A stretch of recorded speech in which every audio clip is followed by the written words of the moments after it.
मुझे बड़ी खुशी हुई जब ये जानकर कि इस इदारे का मकसद पाकिस्तानियत की तरवीज है, उर्दू की तरवीज है। अभी जिक्र किया अजीज ने अंग्रेजी के, हम अंग्रेजी के दुश्मन नहीं हैं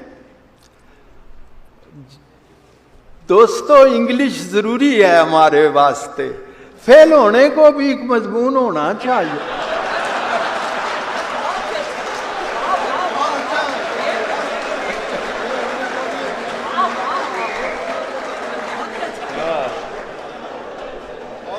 याद रखिए, सारी इंसानी तारीख देख लीजिए, किसी कौम ने किसी दूसरी कौम की जुबान के जरिए कभी तरक्की नहीं की।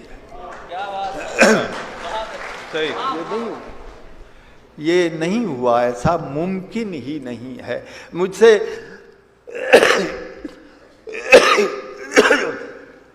एक इंटरव्यू में किसी ने पूछा, आपकी कोई ख्वाहिश?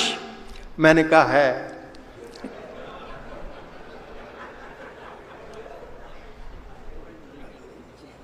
ख्वाहिश ऐसा कहा आवर लफ्ज तो नहीं है।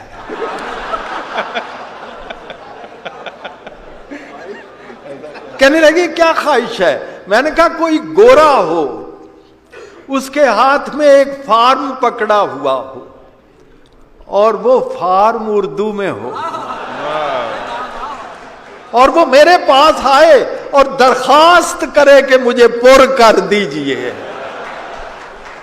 मेरी 200 साल की थकन उतर जाए।